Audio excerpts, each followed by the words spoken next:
ये मेरे नोट्स हैं और मैं यहाँ पे हाइपोथायरॉयडिज्म की क्विक रिवीजन करने वाली हूँ। हाइपोथायरॉयडिज्म बेसिकली है थायराइड हार्मोन का बॉडी में कम होना, ठीक है? कम लेवल थायराइड हार्मोन की कॉजेज़ इसके कोई भी ऐसी वजह जिसकी वजह से थायराइड हार्मोन्स कम हो, वो सारी इसकी कॉजेज़ हैं।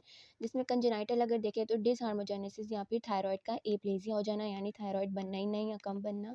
आयोडीन की डेफिशिएंसी, हशीमोटो हम डिटेल में पढ़ते हैं। आइट्रोजेनिक मतलब ऐसे कोई कॉजेज़ जो हॉस्पिटल या ट्रीटमेंट रिलेटेड हो, जैसे रेडियो एब्लेशन होती है थायराइड की, थायरॉइडेक्टमी करते हैं जिसमें थायराइड की हम सर्जरी करते हैं। एम्यूड्रोन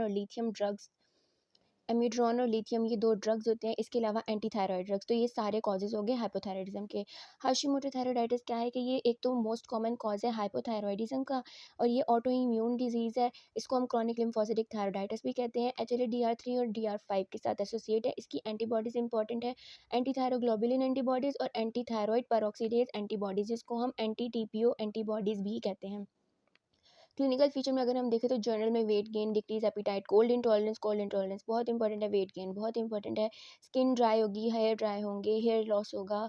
सीवीएस में जो है ना ब्रेडिकार्डिया बहुत इंपॉर्टेंट है, ब्रेडिकार्डिया होगा। नर्वस सिस्टम में कार्पल टनल सिंड्रोम है, डिलेड रिलैक्सेशन ऑफ रिफ्लेक्सेस है, रिप्रोडक्टिव में मेनोरेजिया है। अच्छा, ये देखिए सारे सिस्टम स्लो डाउन हो रहे हैं एक्सेप्ट दिस थिंग, ठीक है? मेनोरेजिया होगा, ओलिगोमेनोरिया होता है हाइपरथायरॉयडिज्म में, ठीक है? इम्पोटेंस, इनफर्टिलिटी और गट की मूवमेंट भी स्लो हो जाएगी, तो कॉन्स्टिपेशन या इलियस भी होगा। डायग्नोसिस के लिए हम थायराइड फंक्शन टेस्ट करवाते हैं, और इनिशियल बेस्ट जो है ना TSH है। TSH is the screening test, तो हमेशा TSH सबसे पहले करवाना चाहिए, सबसे यूज़फुल है। अच्छा, हाइपोथायरॉयडिज्म 3 तरह के हो सकते हैं, प्राइमरी, सेकेंडरी और टर्शरी। प्राइमरी हाइपोथायरॉयडिज्म हम तब कहेंगे जबकि ग्लैंड में ही अपने खुद ग्लैंड में मसला है, ये मोस्ट कॉमन कॉज है। और सेकेंडरी हम तब कहेंगे जब पिट्यूटरी ग्लैंड में मसला है। पिट्यूटरी ग्लैंड से जो TSH रिलीज़ होता है, जो कि जाके थायराइड को स्टिमुलेट करता है, वही ठीक से रिलीज़ नहीं हो रहा। और टर्शरी हम तब कहेंगे जब हाइपोथैलेमस में मसला है, क्योंकि हाइपोथैलेमस ही स्टिमुलेट करेगा पिट्यूटरी को, और पिट्यूटरी जाके थायराइड को स्टिमुलेट करेगी।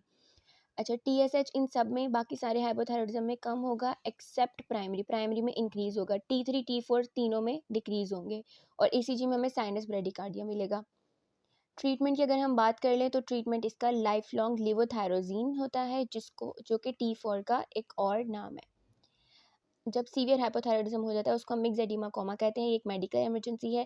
कोल्ड एक्सपोजर, ट्रॉमा, इन्फेक्शन या CNS डिप्रेशन की वजह से होता है। इसमें hypothermia, hypoglycaemia, hypotension, hypoventilation, hyponatraemia होता है, और ये सारे लीड करते हैं अल्टर लेवल ऑफ कॉन्शियसनेस को। ट्रीटमेंट इसमें यह है कि क्विक हम T3 उनको देते हैं, हाइड्रोकॉर्टिसोन देते हैं, ग्रेजुअल रिवॉर्मिंग करते हैं ब्लैंकेट्स वगैरह से, और हाई फ्लो ऑक्सीजन देते हैं क्योंकि हाइपोवेंटिलेशन हो रही है, और ब्रॉड स्पेक्ट्रम एंटीबायोटिक्स देते हैं। Also, please let me know if you want more of these videos, and if you want to have an access to these documents, then please comment below.